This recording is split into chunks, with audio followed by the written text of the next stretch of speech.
Some analysts say that the relationship between the executive and legislative arm of government has been strained in the last 3 years. And lawmakers agree that this has impacted legislative work.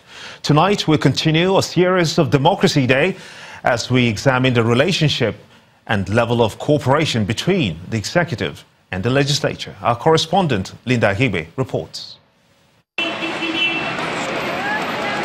What do Nigerians expect from the National Assembly? And has the 8th Assembly met the expectations in the last 3 years? The primary roles of a National Assembly are lawmaking, representation and oversight. It is for these reasons that Nigerians voted men and women to represent them in the Senate and House of Representatives. The 8th Assembly had a rough beginning. The emergence of the principal officers against the wishes of the ruling APC caused a huge rift between the major actors and some members of the executive. A lot of disputes in the ruling party leading to this presidency of the Senate being taken by somebody that was not supported by his party. And since then, there's been no peace. It's been like a war was declared between the party, the executive, and the leadership of the legislature. 3 years after President Muhammadu Buhari's administration came into power, the executive and the federal legislature have been in a relationship which many have described as strained and filled with rancor most of the time.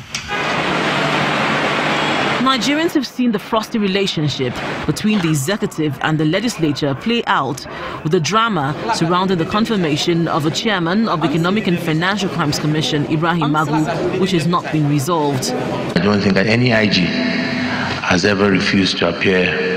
Recently, attempts by the Senate to get the Inspector General of Police, Ibrahim Idris, to appear before the upper chamber has repeatedly hit a brick wall.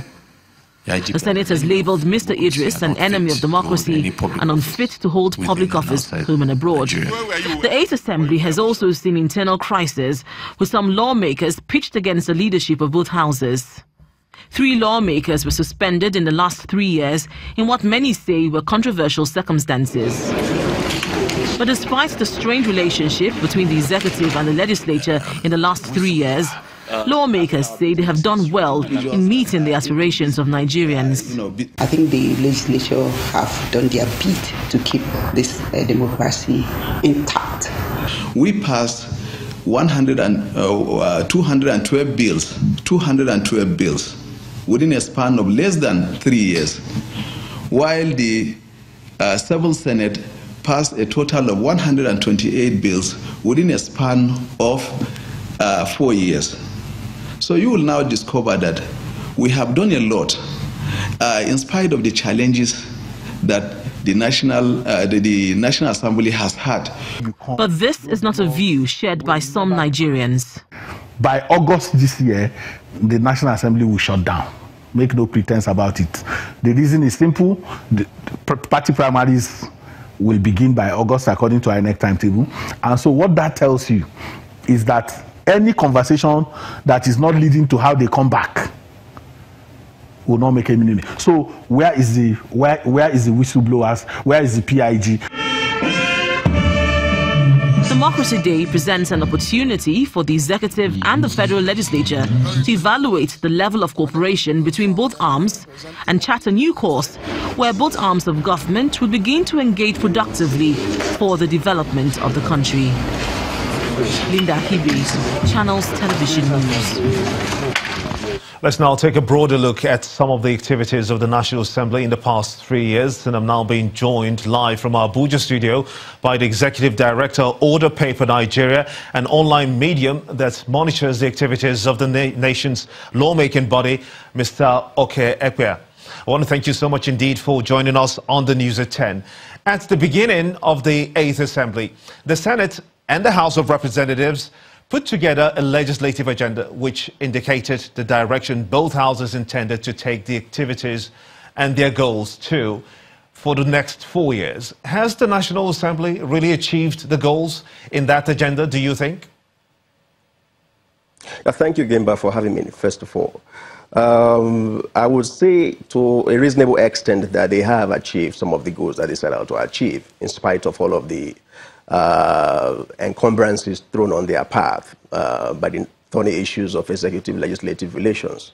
But, in thoroughly assessing what achievements that we can talk about, we have to look at the key issues involved. Achievements in terms of lawmaking, achievements in terms of oversight, and of course representation. And you cannot have a straitjacket answers to these different areas of achievements. So for instance, when the lawmakers say we have had this number of bills passed, you have to take a closer look at the bills. What are actually the content of these bills? 201 bills or thereabout that they have passed in the 8th National Assembly. What are these bills about? Do these bills align with the, apart from the legislative agenda, do they align with the program of government, the anti-corruption battle, the economic issue, and of course that of security, which are the core areas of the Buhari administration? If there is no alignment, then we are probably shooting off target to some extent. But I think that with respect to a broad view of how well that they have done, I think that we could say yes, we could give a pass mark. Of course, bearing in mind that there have been a lot of encumbrances thrown on the path of the legislature in the last 3 years or so. You say they've done exceptionally well when it comes to looking at that part of the agenda which has to do with oversight, but both chambers have also set a goal to review the national budgetary process. In the light of the budget delay in the last 3 years, what do you think has been achieved in that regard? Well, I mean, I didn't quite say they've done exceptionally well in the area of oversight. I think, indeed, that's one of the most contentious area of executive-legislative relationship in the last 3 years. Oversight has been a very thorny issue. This is where you have had a lot of opposition, either veiled or open, to investigations by the National Assembly. This is where you've had instances of summons that are disregarded, instances of government officials who refuse to show up, at hearings and all of that. So it's been one very thorny area of interface between the legislature and the executive, But be that as it may, we should look at how citizens can actually begin to audit the performance of the legislature as an arm of government. Because if we continue to focus on executive-legislature relationship, that's fine, but, these are politicians. At the end of the day, water would always find its level. They would always come back to the table, and find a midpoint amongst themselves. But for the citizens who have elected these 469 individuals to the National Assembly, what do they take home? Can they say these are the benefits that we have had with respect to representation, with respect to constituency projects, with respect to lawmaking, these 201 laws that have been passed, to what extent do they impact on the lives and living conditions of Nigerians? These investigations that are called every now and then, do they actually have a meaning? Do they actually impact positively on the lives and living conditions of Nigerians, on the businesses of Nigerians? These are the questions that I think citizens, Nigerians generally, should begin to ask. And, why we should not, of course, thoroughly overlook the thorny issues of legislature, executive relationship, but citizens need to also know. And, of course, there are several tools of such citizens audits that are coming up. All over the place. Other paper is doing one, construct constituency projects on constituency projects. So I think that if we begin to place a demand on the accountability of our lawmakers with respect to what they were elected to do, to legislate, to carry out oversight functions, and of course to make impact with respect to representation, then whether they like it or not, I think they'll have to begin to find a way to work with the executive, no matter how difficult it can be. So moving ahead now, looking forward, these three arms of government, of course, the legislative, the executive, and the judiciary, they have a very important role to play in the exercises and moving the country forward. But would you agree that the constant face-off between the legislature, especially, and the executive has had some adverse effects such that the nation's development has been put in jeopardy? How can this be avoided moving forward? Absolutely, it's had a drastic, and I use the word drastic effect on, the development of the country. If you have the budget of 2018 just passed and it is yet to be assented, we don't know what the president will do, whether he's going to assent or send it back, as had been the case in the last 2 years or thereabouts. So if you have the budget, for instance, the most fundamental bill, as far as democracy is concerned, because that is what impacts, that is what gives direction to the economy, that is what gives direction indeed to the entire nation. If the budget bill has taken this long to get passed, then this is not a route that, of course, we should encourage to travel on.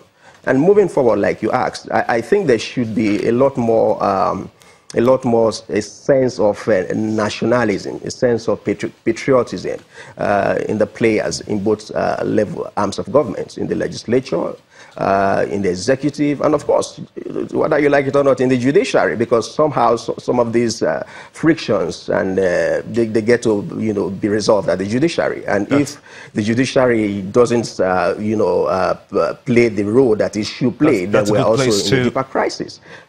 Thank you so much indeed. That's a good place to let it rest. I must thank you so much for talking to us. Mr. Oke Ekpia, he's the Executive Director, Order Paper Nigeria, an online medium. Thank you so much indeed for talking to us on the news at 10.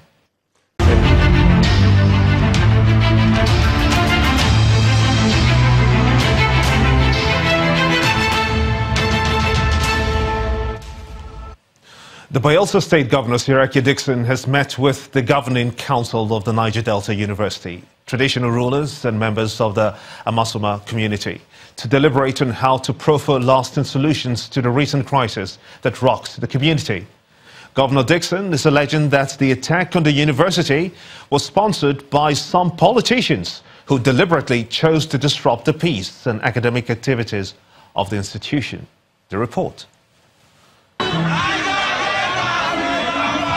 The protests at the Niger Delta University Amasoma in Bayelsa State over a planned hike in school fees, alleged refusal to pay workers' salaries, and murder of some protesters is now a cause for worry for the Bayelsa State government.